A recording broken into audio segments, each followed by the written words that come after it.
My name is Jim Connolly. I am a co-director of Ball State's Digital Scholarship Lab, and along with my fellow co-director Mike Shaefsky from University Libraries, I want to welcome all of you to the inaugural Digital Scholarship Lecture. Tonight's event is jointly sponsored by University Libraries, the Friends of the Bracken Library, and the Digital Scholarship Lab. The occasion allows us to mark two important recent developments here on campus. The first of these is the reestablishment of University Libraries as a unit of academic affairs. For most of you, this doesn't mean a whole lot, but I'm really happy about it. Welcome back. It's not going to change your experience with Bracken or with our other libraries. They'll still continue to provide you with all of the services and the resources that they already do and they always have. But it does remind us that the central role of the library, or of the central role of the library, I should say, in the academic mission of the university. This is more true today than ever in our era of information abundance. More on that in a moment. And the libraries have always played a key role for all of us, students, faculty, members of the public, as we try to navigate this massive data and conversations and artifacts and texts that we all have so much access to now, both through old media and new media. We'll hear more about some of these challenges tonight and about the ways in which they're new and, in some respects, not so new as well.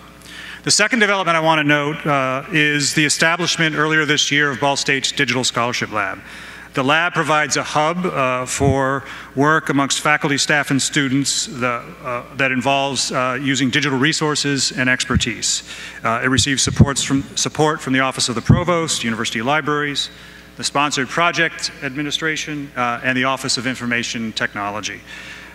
You can find it appropriately in the Schwartz Digital Complex on the first floor of Bracken Library.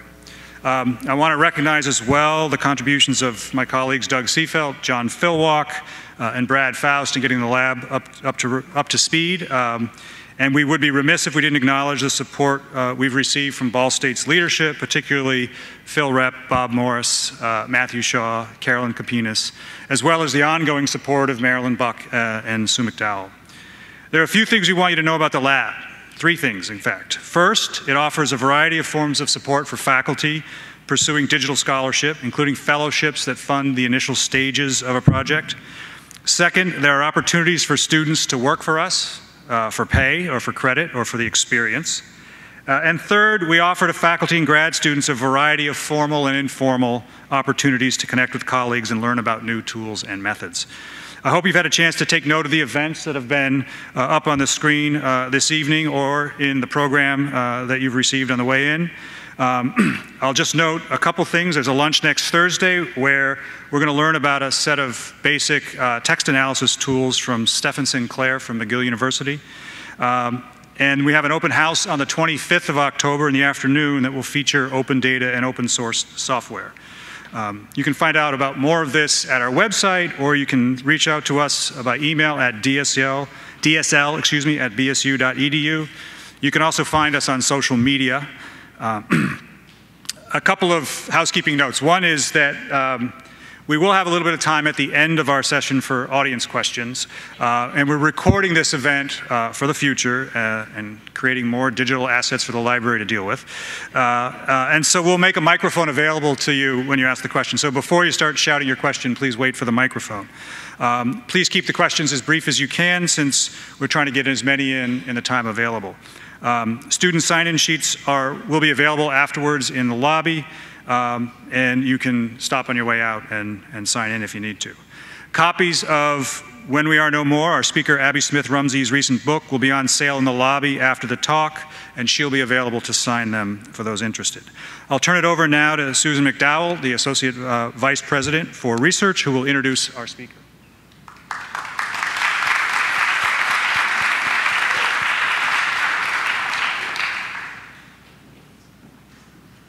Good evening. Ball State's Digital Scholarship Lecture represents an invitation to students, faculty, staff, and the public to think more deeply about the challenges and opportunities presented by the proliferation of digital communications technologies.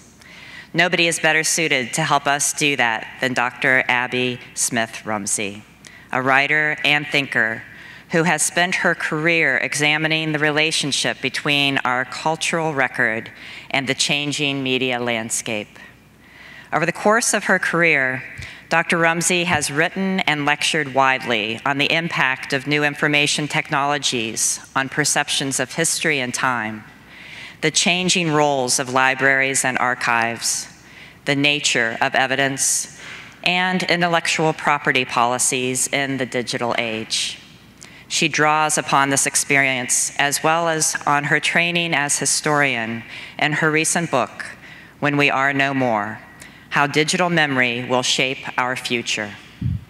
Dr. Rumsey is the former director of the Scholarly Communication Institute at the University of Virginia, and also spent more than a decade working with the Library of Congress's National Digital Information Infrastructure and Preservation Program, where she helped craft a national strategy for identifying, collecting, and preserving digital content of long-term value. Dr. Rumsey also has served as Director of Programs at the Council on Library and Information Resources, where she was responsible for projects that address the use and preservation of historical and cultural materials in all genres, formats, and media. In this role, she wrote, edited, and commissioned numerous reports on the challenges of migrating our shared intellectual and cultural heritage from paper, film, and audio formats to digital media, and on consequences such as organizational disruptions, threats of information loss, and changing conceptions about intellectual property and the value inherent in information.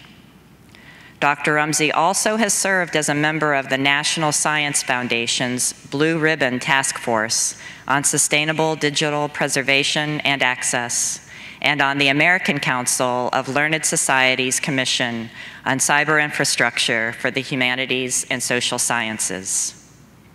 Dr. Rumsey holds a PhD in history from Harvard University, where she specialized in early modern Russia and intellectual history. She has been a Fulbright Scholar and has taught at Harvard and Johns Hopkins universities. Tonight's presentation is titled, How Digital Memory Will Change Our Past and Shape Our Future.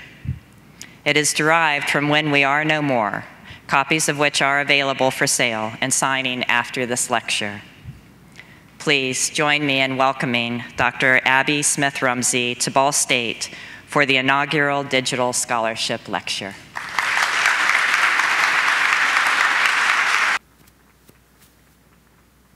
Thank you very much. It's really a pleasure to be here.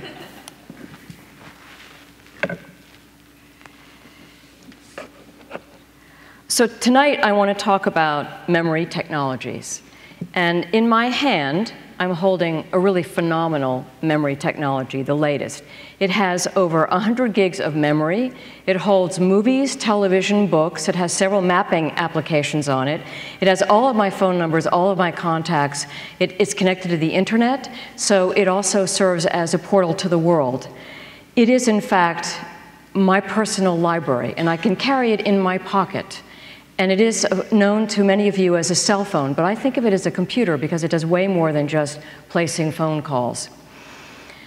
They're very powerful, these machines, and I trust them implicitly until the day that, the battery runs out. And then I find myself bereft of some of the most important information, which is important to me personally, and by which I navigate my day each and every day. Now, there are some people who worry about what cell phones and portable devices are doing to our memory. And I don't know why. I'm really worried about this machine's memory, not my own memory, because I've outsourced most of my memory, most of the things I need to remember, to this. So I worry a lot more about the sustainability of this, where I can plug it in to rev it up again, and also what's going to happen to all of my data over time. Do I really own the data on my machine? I think of it as mine, but do I actually own it? Do I have any control over what's going to happen to it next time OS has some upgrade or something, or I want to get a new machine? In other words, some of the questions I want to address today are really about who owns history, how is history made, who owns it, and what can we do to make sure that at least our history survives. And in order to understand and get friendly with this new memory technology, I think we need to spend time getting a better understanding both of memory and of technology itself. First, with memory, nature has endowed all living creatures with this spectacular thing called memory, and it is a fundamental mechanism for the survival of a species and for an individual. And it comes in essentially two flavors. There's the genetic or species version of memory, and what you see here is a DNA molecule. It works at the species level, and it basically tells a fertilized egg how to develop into an aardvark or a zebra, a humpback whale, or a human being. And because it is the history of the species and contains the entire history of the species as it's evolved over time, it turns out to have a lot of information which is uncertain what its purpose is. It used to be called junk, but it turns out that actually it's very significant. I think for purposes of understanding memory technologies, it's important to note that the DNA molecule holds an enormous amount of information. It's capacious, it's redundant, and it holds a lot of obsolete information, for example, that we never know when it might come in handy. So you could say it's like a hoarder of information, ready for any disaster to occur at the species level. So it's like our cultural memory, thinking about that, all the ways that we are and have this collective memory that tell us how to behave like a man or a woman in the particular culture in which we're born, what language to speak, what music we listen to and like, all those things that are in some sense given. We have some choice over them, but they're largely given by the cultural context. The choices are given. The other kind of memory that we have, all creatures have, is at the individual level, and it's best understood as learning. It's the ability of any individual, it's the capacity of any individual actually to be modified by experience and by their environment.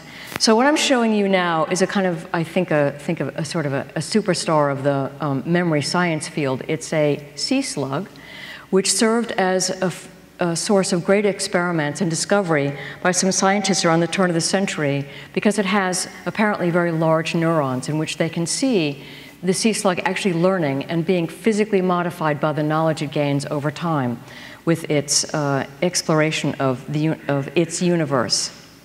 Now, the purpose of individual memory and how it works in the sea slug and in all of us is that we memorize the world. This is what happens when we're young and everything is new to us, and then suddenly when we've memorized it, it becomes like something we've seen before, and we go on and learn new things. All this information is formulated into a model of the world, a mental model of the world. And that's our basic operating system, actually, every day. So that it's not like Groundhog Day, where every day we wake up, we don't know where we are, we don't know that that thing on top of our body is a blanket, we don't know those things on the floor below us, our slippers. We have to learn the world all over again every day. No, all of this information is stored in our brain. When we cross the street and we see something fast moving down the street, we're actually able to respond to it because we know it should not be there according to the mental model of the world. So it frees up the mind, actually, this having everything memorized, to pay attention exclusively to what is new. And what is new is a possible threat or a possible reward, either something you can mate with, something that you can eat, or something that might eat you, in the case of some animals. What we respond to, in fact, is anything that's new, that's disturbing, that smells funny, that is bright and shiny, that moves very quickly and makes some discordant noise. This has been well documented by neuroscientists, but I don't think they've actually discovered anything that advertisers on Madison Avenue and web designers don't already know without understanding the science of it, which is attention is a very scarce commodity for human beings. And the way to get their attention is to distract them through these neuronal stimuli, so to speak. So in the case of humans, I would say that our learning is what I would call autobiographical memory. And it's by nature very selective. It has to be. We can't remember everything that happens to us. You know, memory has to be very much like Goldilocks. You don't want too much and too little. If you have too much information crowding your brain, then in fact you won't be able to identify what you have, let alone remember what's there or to find it. And this is a rather sly poke at a very estimable library, the Library of Congress. This is not how they keep their collections, in fact. But they had outgrown their collections, which were in the Capitol building, U.S. Capitol building, and the librarian persuaded Congress to build a brand new edifice, which is now the grand Thomas Jefferson building on Capitol Hill. They had acquired the copyright deposits from the Copyright Office. This is why the Library of Congress has this capacious collection of American creativity and things which are unique, created by Americans. They had outgrown their space, they were not able to find things, and they were moving materials into the new building, which is what you see here. You can see there's no particular order because they had not been able to catalog it.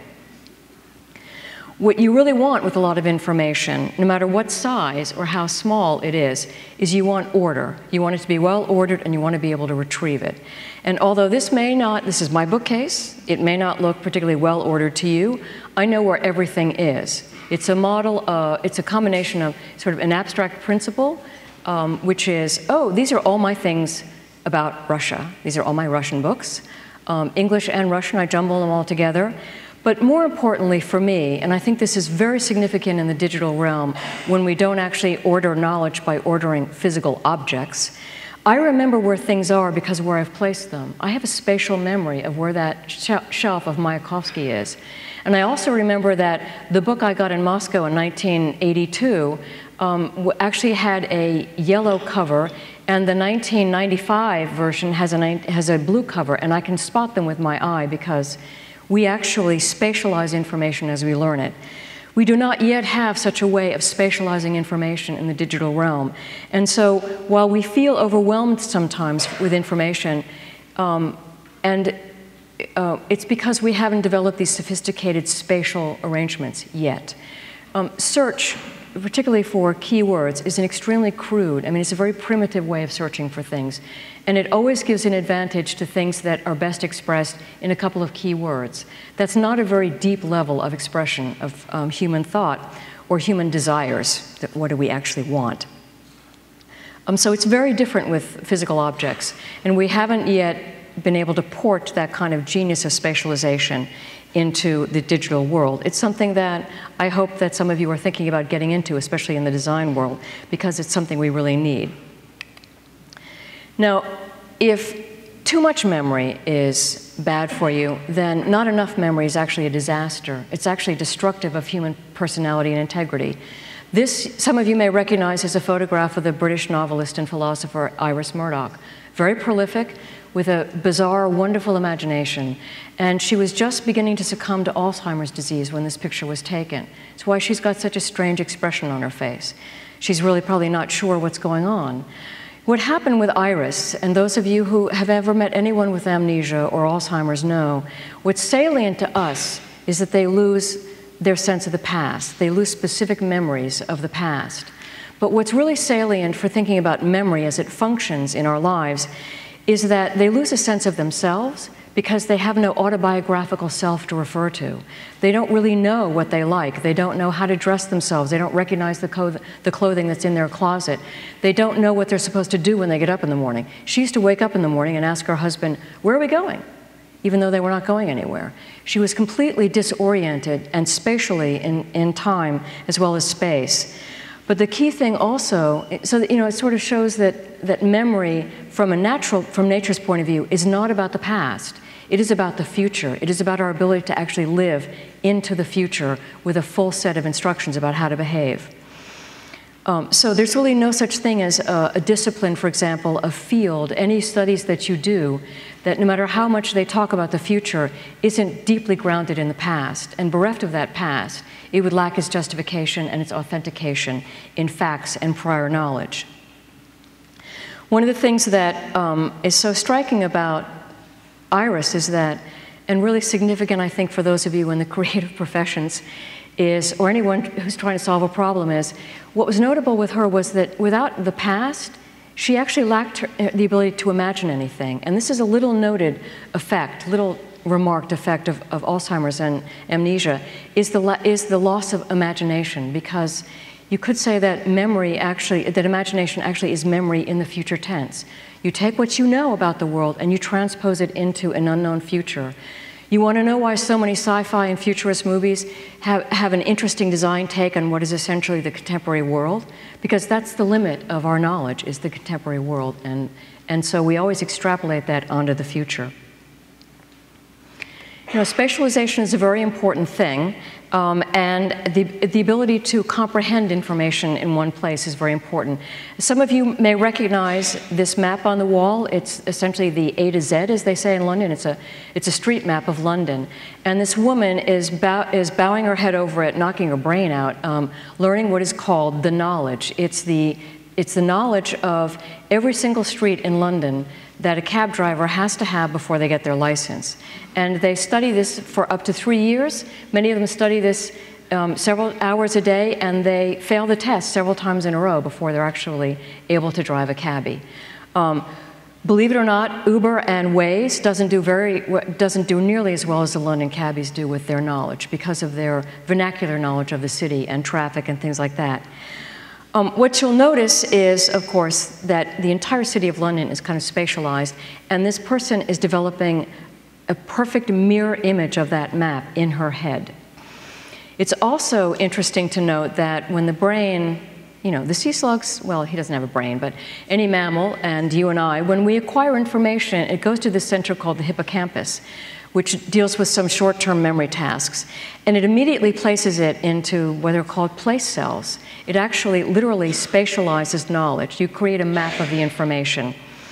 Now, it's very interesting that people doing memory science have investigated the hippocampus or hippocampi of London cabbies, and theirs is much larger than average. They have a very outsized hippocampus. And about 10 years after they retire, it shrunk back to a normal size. So this concept of spatialization is very important. So those are the key takeaways for memory. That is, memory is really not about the past. It really is about the future. It's about surviving. And it's also about keeping a closely edited set of memories. Now, I want to move next to technology, because I think many people make assumptions about how technology works. I want to insist that technology is a tool. It is created by human beings. It is used by human beings. And no tool ever has an intrinsic power of its own. Despite what seems like the tyranny of some technologies, technologies really only have the powers that we give to them. Consciously or not, we endow them with the powers that they have. It's not uncommon for people to invent tools for which there are many other uses that people can use them. In fact, that's usually the case. And the introduction of a new sort of memory technology, and I speak as an historian who knows all about the print revolution, for example, it always seems to divide the world into two camps. There are people who are very enthusiastic about the new technology. I come from the Silicon Valley area. They all think new technology is disruptive and creative. We all agree that it's disruptive. And they are the techno-optimists, I say. And they're no more or less realistic than those that are techno-pessimists, people who believe that the tool, the technology, is disruptive and very destructive, because they're focusing on what it is that's being destroyed. You know, so it's a weight against what is gained versus what is lost. And the people who live through this transition, which would be anybody who grew up as a print native, and I count myself among those, is very aware of what's being lost. At the same time, struggling to get our feet in the area of what is gained. It's a classic generational divide. Now, this is Socrates, and I mention Socrates because, as a historian, I think we've had this problem of techno-optimism versus pessimism since the dawn of time. You know, Socrates was really the granddaddy of all techno-curmudgeons, as far as I'm concerned. He really did, according to Plato's dialogues, say that the invention of writing would lead to the ignorance and ultimately the death of memory itself. And I want to read what words are attributed in the Plato dialogues. He's talking to some men, and he's saying, "For this invention will produce forgetfulness in the minds of those who learn to use it, because they will not practice their memory. Their trust in writing, produced by external characters which are not part of themselves, will discourage the use of their own memory within them. You have invented an elixir not of memory, but of reminding. And you offer your pupils the appearance of wisdom, but not true wisdom, for they will read many things without instruction, and therefore will seem to know many things, when for the most part they are ignorant and hard to get along with, since they are not wise, but only appear wise. In other words, they only know where to look things up, as I now know where to look things up. I think that Socrates got it wrong. I think that those cultures that actually adopted writing and went on to invent many new technologies beyond that, including our own, were the ones that really advanced because they could accumulate knowledge. And besides, Plato was an ironist, as many of you may know. Socrates was an ironist. He was speaking to Plato, and he might well have thought or taken comfort in the fact that somebody was writing down everything he said, and that while he may excoriate writing, everybody else was very eager to write down what he wrote. So without Plato writing down what Socrates had said, we wouldn't know that Socrates even existed, let alone what he had said. I'm sure he must have thought about that, or we like to think so. I also note that he really tied in this loss of possession of knowledge, of responsibility over what we know, to a corruption of moral character. And I think this is something else that we can talk about in the digital realm, is how do we actually take responsibility for all the information that we are using and that we are aware of? I mean, how do we take responsibility for all the information on our phones, for example, our mini computers, which actually are not ours, but belong to our friend, like our friend's telephone number? I mean, how do we actually control for all of those things? How do we rethink what responsible stewardship of people's data is? Now, you know, writing is not the only memory technology people have had. It's something that many cultures have chosen. Nearly all by now, but certainly not all. There are these knots, these sort of mnemonic devices developed by the Incans. They were called quipi, and people who were adepts at this would be able to recall things by basically moving it like a rosary or something, moving from one knot to the other and telling a story. Telling some part of the cultural history of the Incans. It's like the Australians and their song lines, where they would actually roam through the countryside, like visiting memory palaces, and stop at each place and tell a story about their ancestors. The Mesoamericans had calendrical systems, quite sophisticated, which were also mnemonic devices. But the one thing about the West and other cultures that adopted this technology of inscribing things onto durable physical objects is that they mastered this mystery of actually having their own knowledge outlive them. They invented a technology which actually compensated for all of the problems, the inherent fragility and mortality of human memory. And so we start out with these very robust technologies like the cuneiforms, which are very strong, and come all the way to this mechanism, which actually has most of the flaws of human memory, if not more. So, you know, these people, these human beings, being curious, were not satisfied with the natural gifts of genetic memory and cultural or, you know, individual memory. We had to invent something else. And by the 19th century, we had invented and deployed and made economically available so many different types of printing technologies and mapping technologies that in the early 19th century we began to be overwhelmed with information. Between the scientific expeditions that covered the globe, the massive amount of documentation of them, and then these innovations in recording media like photography and audio recording, which build up massive amounts of information that you can consult only in real time, that's when the current information inflation began. It didn't begin with digital technology. This is just the latest chapter. It's when libraries started to get built, for example, and the whole enterprise of organizing and cataloging information became very robust. This is one of the oldest of the great libraries. It's in Paris, built by the architect Henri Labrouste. It started in 1838 and finished in 1850. It was built for students, believe it or not. Before this time, students were confined to their garrets to read, and so he wanted to build something had a lot of light in it, that allowed the students to stay up as late as possible, and also to show off the latest technology in building. So this building has cast iron and a lot of glass. The cast iron meant that there was less wood, so it was a kind of inbuilt fire retardant, and the glass let students stay up, get natural light, so it was good for their eyes. And it was also a statement, a philosophical statement about enlightenment.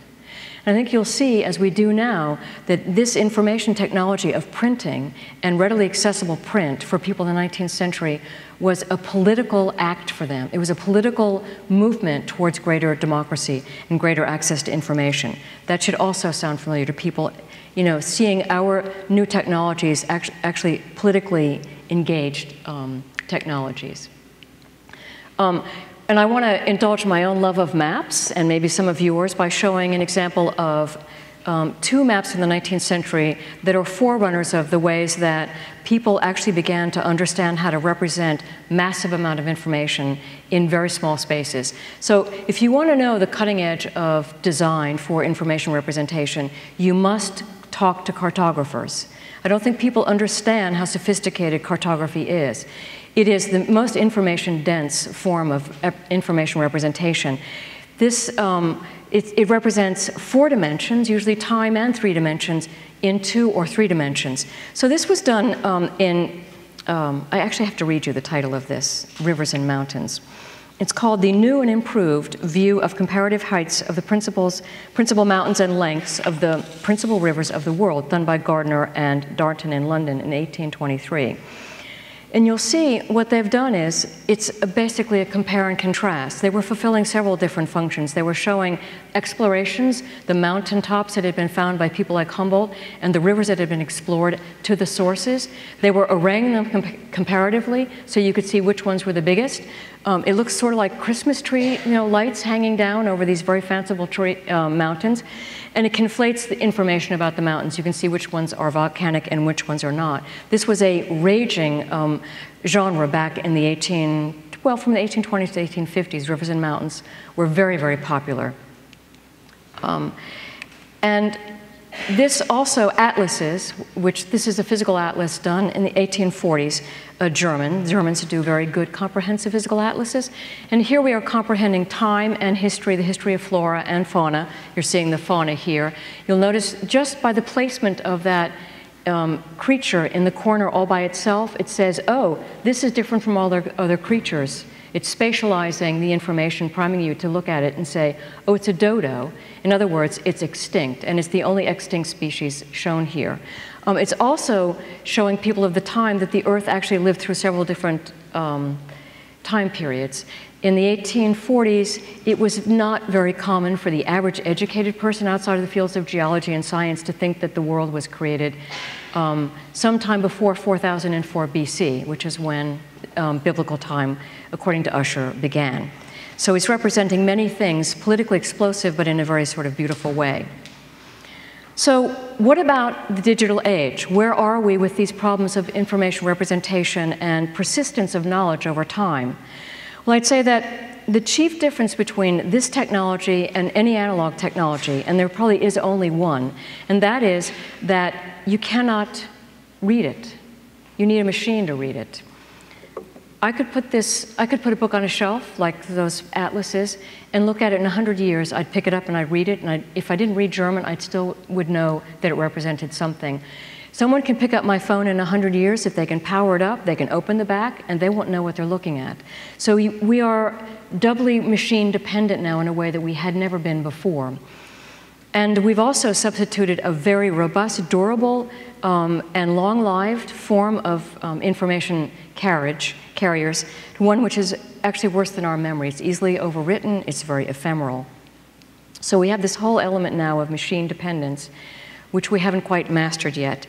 But I think if you want a sense of how dire our machine dependence is, or how dramatic the effect of being cut off from machines can be, you should go to Puerto Rico now, where they're not even able to find water. They have no electricity, they can't communicate. The planes are just now beginning to land because they've got some cell towers back up. The entire island is dependent upon these forms of communication, which once cut off, puts a lot of people's lives in danger. And I don't think people understand what they need to do to get ready for these disasters, although we talk about them a lot in Silicon Valley land. But But I want to talk about not just the disadvantages, now that I've alarmed you about the great magnetic pulse that will wipe out all electricity, but I also want to talk about all the advantages we have with these machines, because they are unbelievably powerful machines. The fact that machines can read machine data is the most blessedly wonderful thing in the world. It's why we actually have these computers. This is the Large Hadron Collider. They're actually, these scientists whom you can barely see in this thing, near the core, they're actually, actually setting it back up for its second run. This picture was taken fairly recently. The Large Hadron Collider, which many of you may know because it was responsible for finding the long-suspected the Higgs boson. It's at CERN, the European Organization for Nuclear Research in Switzerland. When it is up and running, it smashes atoms, and it tries to smash them at an energy level which tries to mimic the beginning of, well, shortly after the Big Bang, so it can get the smallest possible particles from which the universe emerged. They call these events collision events. Now, the raw data per collision event is about a megabyte, a million bytes. It's not that bad, actually, when you think about it. But they are produced at a rate of about 600 million events per second, and they run them for a very long period of time. So they actually amass a staggering, I mean, for me, uncalculable amount of data. Now, for the scientists who generate this massive amount of data, I think the question about, so how do we deal with this, can be tractable in the sense that the scientists themselves are very clear about why they create data. These are not natural observational data. They actually create these data for experiments to learn things. They're fairly clear about what they want to preserve from the learning experience. And if you challenge them and say, well, you need to do the data again, and we need to actually use that data again, they will actually talk about new machines and generating new data as being more cost efficient than trying to store all that data for a while. That said, it takes them years to analyze the data. And just the storage, the holding costs of analyzing the data are quite robust and getting more robust. I think the real problem comes when we have historical data. And I'm going to talk about spatial historical data, astronomical historical data, because cosmological data is kind of the glitziest. It's the most sort of, it's got the biggest numbers attached to it. But think of anything, including your own life, as historical data. Anything that happened yesterday is historical data.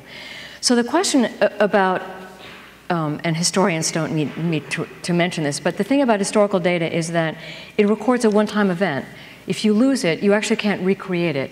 If you have data on either side of it, you can interpolate something perhaps, but once it's lost, you can't bring it back. So this is the Square Kilometer Array, which is being built on several different continents. It's a radio telescope, and it will explore deep space, as deep as anything so far, apparently. Now, when it's up and running, it'll start probably in 2018 or 2019. It will collect as much as 1 exabyte of data per day. What's an exabyte? Well, 10 to the 18 bytes. And I was talking to a computer scientist, David Rosenthal, about this, saying, well, isn't this kind of a nightmare, David? And he goes, you don't understand, Abby. They're only going to keep a petabyte a day. Like, this is, like, okay, David, a petabyte a day. And he said, you all, in your world, you think that's actually a technology problem. And that's not what it is at all. We can solve the technological aspects of data preservation. He said, it isn't about keeping bits safe for the long term. It's about the societal commitment to pay for them over the long term. That's the real rub. Because it's a trade-off. It's the classic trade-off in now or sometime in the future for a benefit that I myself will never see. This is the problem that all libraries and archives face, in even arguing for a budget about why they keep stuff and why they need to collect stuff. It's because we just do not invest in the future psychologically as much as we do in the present. And that's perfectly understandable in a country which doesn't have very many resources, but in a wealthy country, it's very hard to understand and to justify. So we can talk about the trade-offs in the question and answer period. We did a lot of work with NSF on this. But the real question, I think, for us in an academic community is, how do we think about what's going to be valuable in 100 years? We know what's valuable now that's 100 years old, and we're glad that somebody saved for us. But how do we think about this very uncertain future? And I just want to say, forget about it. We actually don't know what is going to be important. And I wouldn't worry about it too much. If we had known back then that silent films would develop into whatever the film industry that it's become today, and that it's become an art form, which is collectible, we would never have thrown away all the silent films. Only 20% of all silent films, actually 20% of all films shot before 1950 are intact now. And it was because it was viewed as a base, popular commercial product. And it was cheaper to scrape the silver halide emulsion off of the nitrate than it was actually to preserve any of this. And nitrate actually is very hard to preserve anyway. You have to keep it in an oxygen-free environment. So there was no incentive, but mostly there was no conception of what something like that would be valuable in the long time. And I think something that we have to be humble about is, actually, in the world of human beings, nothing is intrinsically significant. It's what other people make of it in time after. It's events that happen after things that make the past significant. So I've always advised people who say, so what do we save? Do we save everything? Do we save nothing? To think about what's important to you. You know that it's valuable. And people in the future will be just as curious about what's important to you as how they can get the information that they want to answer their questions. So I'd say for each of you who has a digital portfolio, you should start curating it now and thinking about putting it into safe storage somewhere over time and letting it, and upgrading things from time to time, migrating things. There are some ready-to-use solutions for the problem of digital storage, even personal digital storage, although there aren't nearly enough. This is a picture of a good friend of mine, Brewster Kahle, who runs the Internet Archive. This is a very old photo. Brewster doesn't look like this anymore, and the machines don't look like this anymore. But it's the only one where you can see that his machines keep all formats in the same, basically, shelf space, because his machines look like server racks now. And what Brewster has done is, he made a fortune in Silicon Valley, and instead of deciding that his company would become profitable and he would build it into a kind of juggernaut of technology, he was primarily responsible for developing Alexa. With the money that he made selling Alexa to said commercial company, he set up this nonprofit library, the Internet Archive, to preserve the web.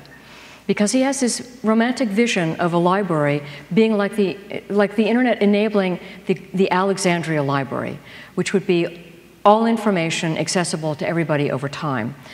That's a rather unusual and not historically correct view of the Library of Alexandria, but that's fine, because it's a great ideal. Now, he's scaled up to the point where he can easily store 30 petabytes. He's got how many billions of web pages now? I can't remember. He scrapes the web. But he also has, as many of you may know, a program whereby any library can archive their own materials. It's called Archive It. They can do their own web crawling. And he also makes it possible, he makes it ridiculously easy for individuals to upload their personal media, and it doesn't matter what kind of media it is. He also is preserving the Grateful Dead archive, so just so you know. He loves his latest thing, of course, is music, and he's now converting vinyl records and putting them online. And he always buys the artifact, and he converts it and puts it online. He's a good friend to have. I mean, the question is, how long will it take for other institutions like the Internet Archive to replicate this model? He certainly is making it possible for libraries to use this model and for individuals, but we need a million different Internet Archives to deal with the scope of what's being produced just in vernacular culture alone by individuals. So in the last few minutes, I want to talk about something that historians are very reluctant to do, which is answer the question of, so how is it all going to turn out? What is going to happen? And what actions will people take, or must they take, to make sure that this material that we care about so much now is accessible in 20 years, forget about 200 years.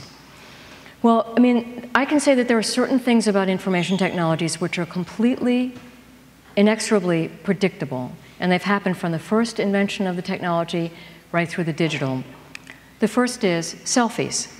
As soon as there's a new technology, and this actually is one of the oldest cave paintings in South America. It's near Patagonia. It's about 12,000 years old. And it's sort of like the first thing they did when they discovered ochre was they went to the cave and did a hi, I'm here. It's a selfie, and it's quite remarkable how many of these handprints are in early caves all over the world. So selfies are a long tradition. The very first daguerreotype we have a record of, I mean, photography, people like to contest the first daguerreotype. I won't get into that. The French and the Americans like to argue about which one it is. But in fact, it is a self-portrait, better known as a selfie. This is Robert Cornelius. It was taken in 1839. He set up his camera in his backyard in Baltimore, and he stood there like this for several minutes. Because as you may know, with a daguerreotype, the exposure period is so long that if you move, you sort of get a blur. And it is actually slightly blurred, and it's slightly faded. So we know that they're going to be selfies, and that's not so hard to predict. But there are a raft of other completely unpredictable and quite wonderful things that can happen. I want to go back to CERN. This man, also a friend of mine, is a scientist, experimental physicist at the Lawrence Berkeley Laboratory in Berkeley, UC. His name is Carl Haber, and you may have heard of him because he just won the MacArthur Genius Award a few years ago. He actually works on the imaging technology for the innermost core of the Large Hadron Collider. And he also discovered how to image vinyl records and some obsolete audio formats that we cannot replay, that we can't play back without permanently destroying them. And he did this completely through serendipity. He was stuck in traffic going to the lab on a Saturday. He was listening to NPR, and there was somebody from the Library of Congress and somebody from the Smithsonian talking about the wealth of legacy audio holdings they have, wax cylinders and vinyl that they can't play, and how they just have no way of restoring any of this material and listening to it. And he said, well, shoot, I can do that. I can image these materials if you can't play them back. And he literally takes photographs of them with this high-end imaging equipment. He turns them into digits. You can see the grooves there. And then he can convert the digits back into sound. And you won't be surprised to know that the very first audio recording that he has been able to play back is of the inventor of a aluminum foil recording device. He didn't actually have a playback equipment, so he didn't ever listen to himself, but it's of the French inventor singing Clair de Lune. It's his voice singing Clair de Lune. So it's remarkable how these technologies can recover information which would be lost to us without these machines. And so I'm actually very optimistic about the application of some core brute force technologies in sort of recovering information we think is permanently lost. One of the things that he told me that's so, I think, important to remember, or I think it's important to remember, is that, and it certainly reinforces my understanding of things from being an historian of medieval Russia when there are very few records, there are large gaps in the records. He said, you know, that machines are very good at interpolating lost data. So you can have a very spotty sort of record, a gap, and still make pretty good sense of it.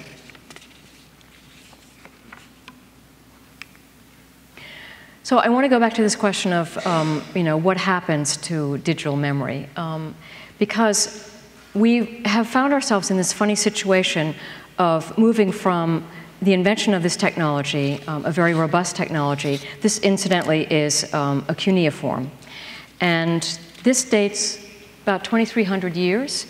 It's still legible, at least to people who know how to read Akkadian. It is still legible, or Hittite, and I think there are a couple things that I find amazing about this. It's 2,300 years old. It's on a format which, although it doesn't have a lot of density of information, it doesn't contain anything near as much as a computer chip. It's way more durable. This sucker not only has lasted this long, but it's fireproof too. I mean, when you put clay in a fire, it actually hardens it.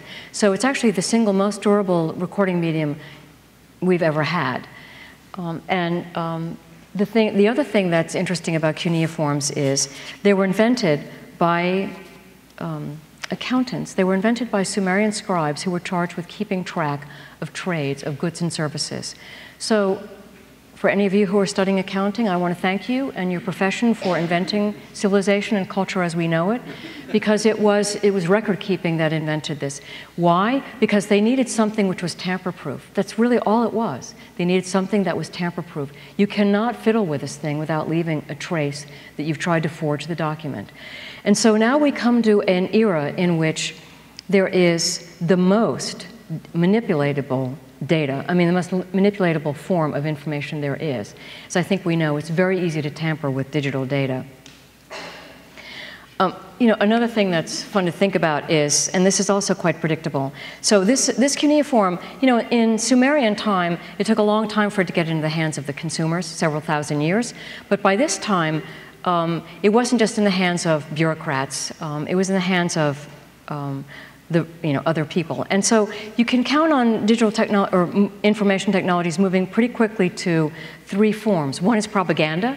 So kings, of course, would tell tales about themselves in these cuneiforms. The other is poetry and forms of literature. The oldest extant poem we have, the Tale of Gilgamesh, is actually on a cuneiform.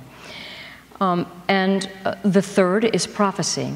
This is a detail of an interpretation of the omens of what will happen to human beings, the omens that they tell through birth defects of humans and of the animals that they own. A fourth instance, which I will not illustrate, which you can count on people using new technology for right away, is pornography. That's the other one that shows up all the time. So while we can't predict what's going to happen, I would say that the thing that really matters is that it's in our hands. It depends upon who it is that shows up. It's a tool. It depends upon how we use it. This is the issue that Socrates was raising. How do we take responsibility for how we use these tools, which are alienated from ourselves, from our bodies? There have been studies of people who lose their cell phones, and they go through the same kind of psychological trauma as someone losing something much more dear, like a part of themselves. They're very interesting psychological studies about what happens when people are alienated from their most intimate parts, which they've put out onto a machine. And I want to say that it's a question of who shows up, and I think this is particularly pertinent for university settings. But I also want to say that fundamentally it's a question about whether you believe that the future is something that humans create, that it's open, and that we are in control of our destinies, or that history is already written for us, and we are just pawns in a game to play it out. And that is why the record of the past matters so much. If the future is already written, it doesn't matter what's happened in the past. I learned this lesson when I was living in the Soviet Union. That's me in Red Square. It was 1982. Leonid Brezhnev was still alive. And I was, you see how without any signs or anything, nobody walks on Red Square. I mean, it's just like, it's understood that nobody walks on Red Square. The line way in the back are people lining up to see Lenin's tomb. The mausoleum is there. But when I was doing my research in the Soviet Union, and I wanted some documents from the 17th century, which I knew existed, and I was refused access to them, and I was told they didn't exist, actually, when I knew they did. And I complained to my Soviet friends.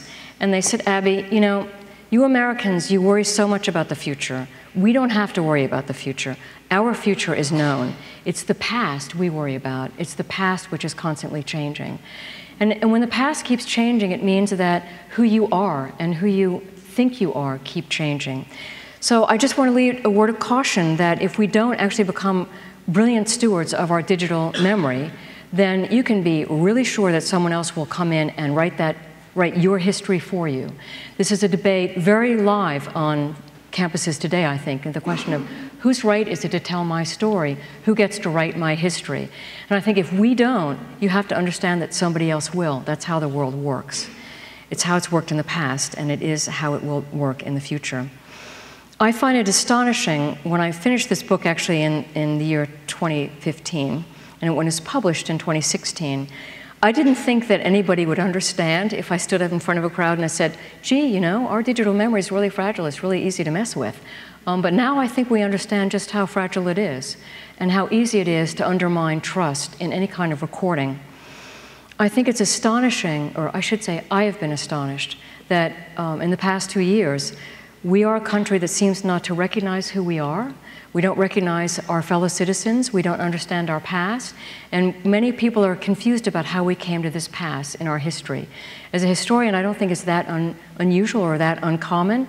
We've certainly been there before. But I think any people that do not have a command of where they came from, of what they have been, of all the different ways that people have been human, and different ways that American citizens have been American before, that we actually cannot come together as a country and decide how to move forward. And it's in large part by getting to know not just our own past, but each other's past as well, in an empathic way.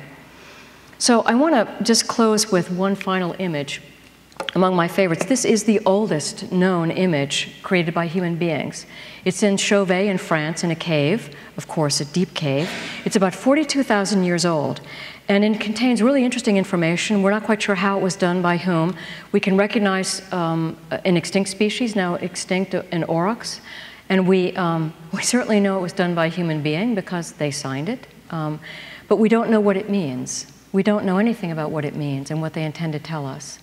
But to me, that's not the point. The point is that we know that it's human.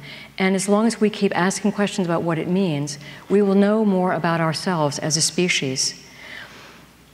I was in mind of this and my constant worry about what happens to collective memory when we don't have books and things that are physical.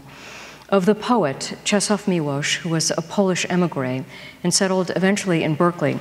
And as he was looking at his own bookshelf late in life, he wrote a poem about books. And I'll just quote the end of it. He said, "I imagine the earth when I am no more. Nothing happens, no loss. It's still a strange pageant. Women's dresses, dewy lilacs, a song in the valley. Yet the books will be there on the shelves, well-born, derived from people, but also from radiance, heights." And so I leave with you this vision of building a digital world in which it is deeply human and it is well-born, derived from humans, and also derives from radiance and heights. And that's the digital world I hope that you all create as you go through your career and your education. Thank you very much, and I'm happy to take questions.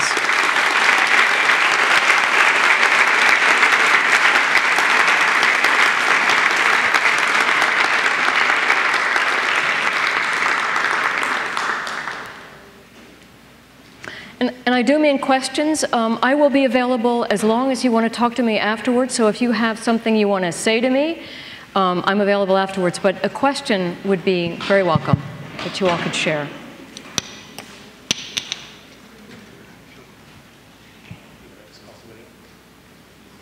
Oh, sorry, yes. Mm-hmm.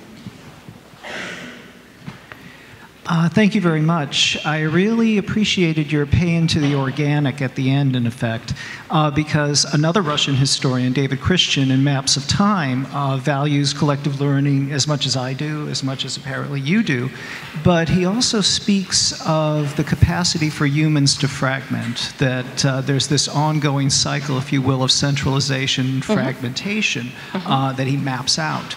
And collective learning, is it something we truly can maintain at the global level, or are we destined to fragment into smaller and smaller communities? And is that why there is this, if you will, attraction to fake news now and new myths without corroboration being required, and manipulation of the mechanical may aid to undermine, if you will, our collective learning as organic beings? Yeah. I was wondering if you could speak to that. Yeah, so the question is about whether we can, whether we're just going to fraction over time, whether a global community is really possible. And I'd say we're going through a period of correction, or, you know, globalization is very good for some communities, and they're the ones that have been pushing it. We now know that there are many people who suffer from globalization, and we're paying attention to that now. Always too late. We only learn lessons when we've made mistakes. But I would say, and I hope there are no highly qualified anthropologists in the room, because I'm going to say something about anthropology which may be incorrect. But I'd say that we have faced this challenge since communities grew over the number of 150. I mean, many anthropologists say, and psychologists say, that when you reach past 150, it's like some magic number, and you don't actually look people in the eye and know what they're thinking and hold them accountable. We've always had this problem. So I don't think it's unique to us. I think we're going through a particularly sad phase, a violent and cruel phase of that. But I think the urge among Europeans to go back to a local identity and not have it erased, I think it's very healthy, and there's absolutely nothing wrong with it. I mean, it's not like you know, if we were headed inexorably to a global society, then I would say that's as good as living in the Soviet Union. You already know how the world is going to turn out. You might as well just give up and let the world roll. And I think this is a case of people saying, no, that's not how I want to live. what would be nice is if we could talk to each other in a civil way about what we would like to see, because we need to achieve some balance.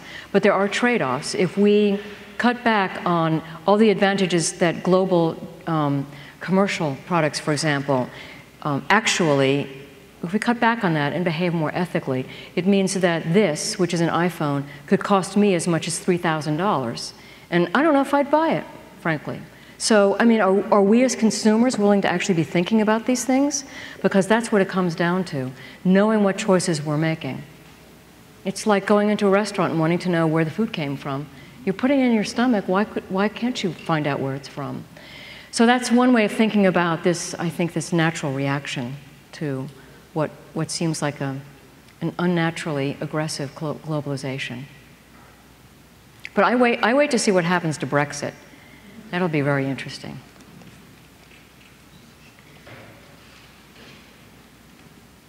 Anybody? Oh, okay. I'm sorry, you sort of have to like wave so I can see you. Remember, anything that's shiny and moving, I'll find, yeah. So you talk about how, like the old history that we have that is preserved very well, and how the more modern technology on hard disks is much more fragile and hard to keep around for a longevity, long time. Would you suggest or know of any other storage method that would allow for many, many thousands of years to preserve the data so that we can look past on or look back on it?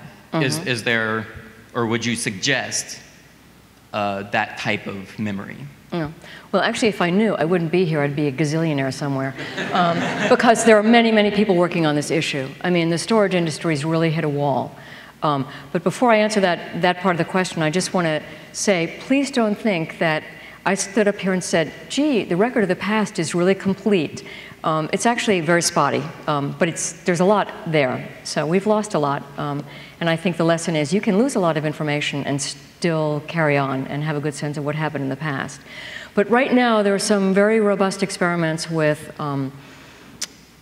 inscribing digits onto DNA and putting that into an organic substance which actually can hold information, not silica or something like that.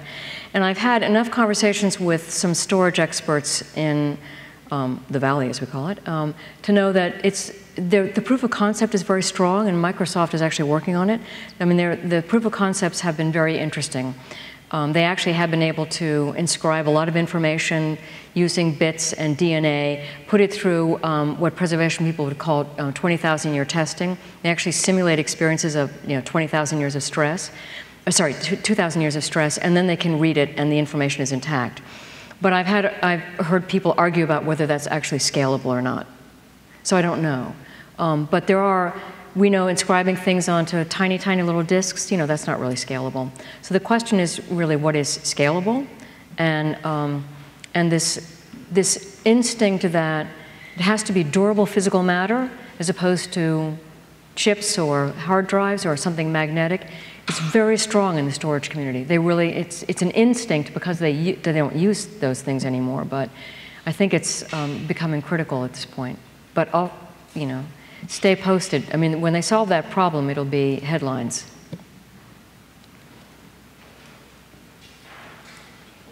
Yes, gentleman here.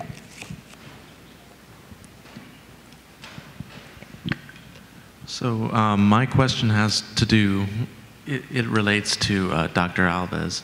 I'm sorry, it relates to? It relates to Dr. Okay. Alves, who asked the first question. Mm-hmm. As we reach a point where society is either globalizing or fragmenting, and as people are keeping records, as new technologies arise and fall, do you think it's more important to find a uniform fashion to keep this data, or is it important to diversify, to keep options open for both future use and like size and locality of records? Mm-hmm. Do you think that has historical relevance? Mm-hmm. Well, replication is key, and so we need redundancy of the same formats, but we also need several different formats. There's a group working on, a group of universities who've put together the Digital Preservation Network, DEEPN. I think IU is part of that, and so actually is Purdue. But what they are doing is they're coming up with 3 different kinds of storage technologies. Actually, they're storage softwares. And they're sharing data amongst themselves. So the model is to have the systems that are fail-safe that were on some of the spaceships. That is, NASA contracted with 3 independent contractors to come up with the onboard navigational device, and they were not allowed to consult with each other, so they were not replicating each other. And so that's how people largely have gotten home safe from space, is because when one system goes, another takes over, and it's always possible that system will go. But they need to be sharing their data. And so far that's working. I mean, conceptually it's working. But redundancy is the word of the day in storage technology.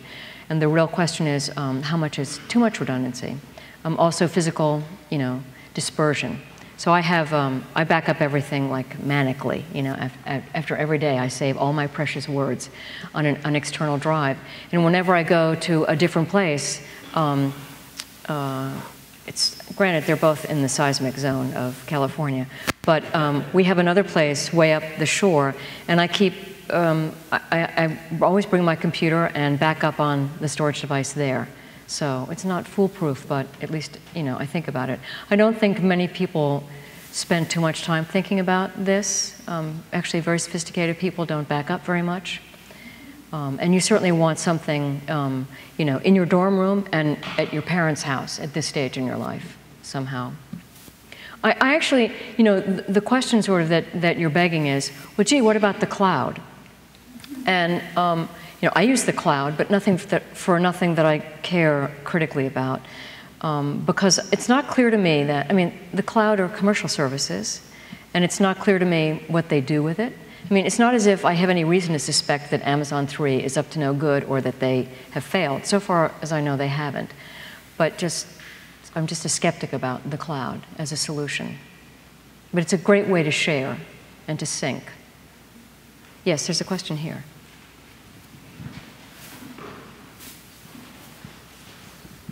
I'm curious if you could tell us what you see the role of the library being in preserving digital material for the future. Well, I think you have the primary role in preserving this material.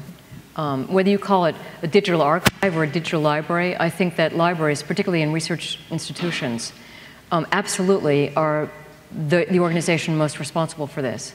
The trick is that libraries are often, let's say, misunderstood and as a place where you can go to solve problems of access and use, advice on copyright and things like that, but very few people think about the fate of data in the long term. So even when you're working with principal investigators, for example, it's very hard to convince them that they have an obligation to actually come up with some plan for what to do with their data, even if it's not keep it. So I think libraries pretty much know exactly what they need to do, in my experience. The people who fund them, I must say, do not seem to understand how to fund them to do what they are supposed to do. It just as they often think that, well, libraries, but everything's on the web. Excuse me?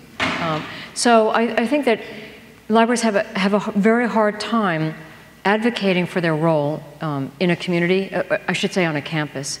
I don't think public libraries have a hard time with that. They just have a financial problem. They really have a serious financial problem. But I think that, I definitely think that libraries are the place, not only to store the materials, but also to work with certain data communities. There are lots of data communities that have their own disciplinary archives, for example, geophysicists and things like that. They don't have to be in a library, but their archive is essentially a library, and it's tended, so to speak, by information specialists, librarians by other names. But as you know, since you asked the question, when it comes to digital preservation, it's a fact. It begins as someone starts to create data. It's the choice of formats, the decisions about what wants to persist and what doesn't want to persist. So the trick is to is to actually get to the data creator and user in the beginning of this life cycle of digital data, not at the end when they're through with the project and they're basically saying, okay, so what do I do with it? I got it all here on my desk, on these floppies underneath my desk. So it'd be nice if librarians were invited to the very first of these conversations about how to, when projects are being developed. And if not, I think librarians need to aggressively push their way into the conversation. Yes, there's a... He hasn't. Oh, I'm sorry, okay. And then a lady over here. You alluded to the crude methods we have of retrieval. And I wonder if you could tell us more about what we might look for, hope for in retrieving information. You mentioned keywords as the only way to get to some information, and that's pretty crude. Yeah, you know, it's interesting that printing words was among the first forms of really durable communication, and it took actually thousands of years to invent audiovisual technologies of representation. They're very sophisticated. But they actually tell us much more about the world than print ever could. And so I'm not surprised that we do keyword searching. It's the easiest thing to do. And I don't know how to answer the question about, well, what should come next, because I don't know, I'm not a technologist myself, and I really think that there are ways of spatializing information and also using oral cues. And this is why I think people in the preservation business and storage business need to spend a lot more time understanding the neuroscience of memory, because the way the brain operates in retrieval and things like that, it's not just keyword searching for things. But other than that, you know, I would just be up here hand waving, you know, saying, oh, wouldn't this be great? Because I don't really know what it means. I know building, we were actually talking about this before, you know, building sort of virtual environments in which people could build essentially memory palaces like the Greeks used to have, where you could actually walk through an imaginary space when you store things in certain places.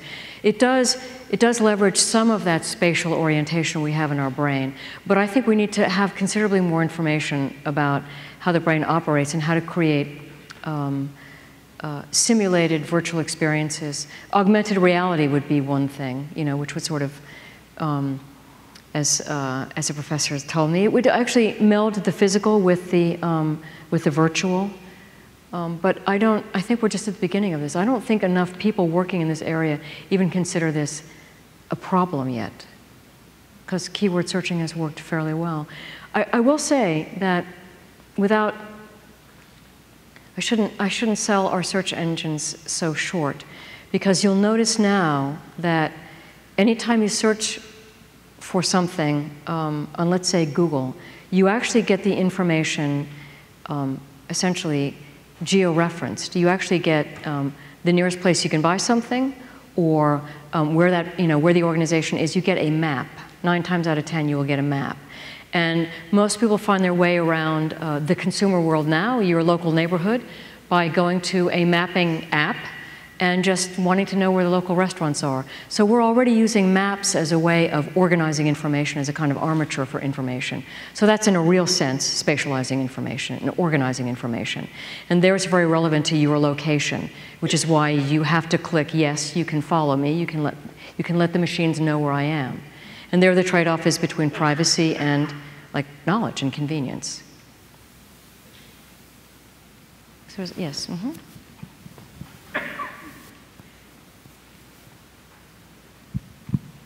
Hi, thanks for coming here today, by the way.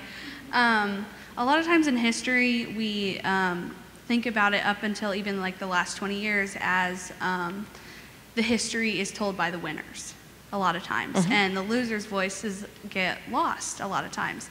And I think that we can say that that is essentially gone with the amount of technology we have. Everyone has a voice now. And I was wondering, in your opinion, do you think that as more data is stored, like every person's tweet and everything like that, do you think that we will have a better understanding of our current history? Like 70 years from now, do you think people will have a better understanding of how we felt and the issues that we were dealing with? Or do you think that it'll be too vast and people won't pay as much attention to the different aspects of an issue because there's too much. Yeah. Like, do you think we'll get to a point where there's too much data to really get? Yeah, it's a very good question. We actually had too much data for centuries. So, we will have a lot of data, and I think it's interesting that you were talking about understanding. I think what you're saying is that there's going to be way more evidence available for people to use. But the question of understanding the evidence is a human decision. So I think that no matter how little or how much evidence we have, and really 19th century historians and paper historians are really overwhelmed sometimes, that the question of understanding is really about making choices, about what to weight and what not to weight. Yes, we will have way more documentation because it's true that in America, most people have access to the ability to document themselves to a kind of nauseating degree, I might say, and share it with everybody, which just clots up the pipes. Large parts of the world do not have this. So there are still large pockets of the global population which are basically mute. We don't have a good record of them. We'll have no record of them, actually, except what Westerners have observed about them, which is not nothing. It is not nothing, but it is, it's not ideal. It's not what we want. Or it's not probably what they want. But I would say that this is where I have great faith in artificial intelligence to actually make sense of things. So our brains basically are so overloaded with information every second of the day that we've learned how to throw away about 99% of it. That's not a fact from a neuroscientist, but it's something like that. We really do have this model of information of the world that we carry in our head. We ignore everything else because it's already interpolated for us a few seconds before we actually perceive it consciously. So we actually only perceive the things that are new. I think artificial intelligence has the same way of taking a mass of undifferentiated data of different kinds of value and discerning patterns within them. Notice that we are the ones that set the algorithms that search for the pattern. So it's still a human in charge of asking the question, what do we want to understand of this data? You're still shaping it. You're still leaving some data on the table because they're not relevant for your query. The thing that machine intelligence does not have, which humans have, which is a very great advantage, is emotions. This is, I explore this much more in the book, but one of the things that's so powerful about human and animal memory is that it is supercharged by emotional events, particularly disastrous emotional events. As you know, people remember things that affect them very deeply emotionally. That's part of the pathway of imprinting memory on the brain. So I don't think that, it's what's responsible for sad things like PTSD, but it's also what makes it possible to hear a song and remember a time that you had where you were like blissful on a beach somewhere. All these networks connect through emotions that are the #1 indicator of value for human life. And I don't know that machines are starting to care about emotions. They're caring about values in an abstract way. And I think somehow if we enabled the machines to mimic human emotions, it would be scarier than even I could imagine. But I do think that they lack that one advantage. So I think that, I'm actually not scared of robots. I really think it's a partnership between humans and the machines that they have. I don't think robots are any particularly scarier than a washing machine, I really don't, which were probably plenty scary for people when they first came out, or the old-fashioned pressure cookers that often would blow up in the kitchen. So I think that as long as we maintain this partnership with robots and they follow our instructions, then if we use them wisely, they will be wise. But we can't count on humans to be wise. But no, the real answer is no, I don't think there's going to ever be too much data. I think there will be ways that we deal with it, or we will ignore the data. It appears a number of people have had to go off to the library. There'll be a chance to speak with Dr. Rumsey in the lobby, purchase her books. She'll even sign them for you. So please join me in thanking her for her presentation. And thank you for your time.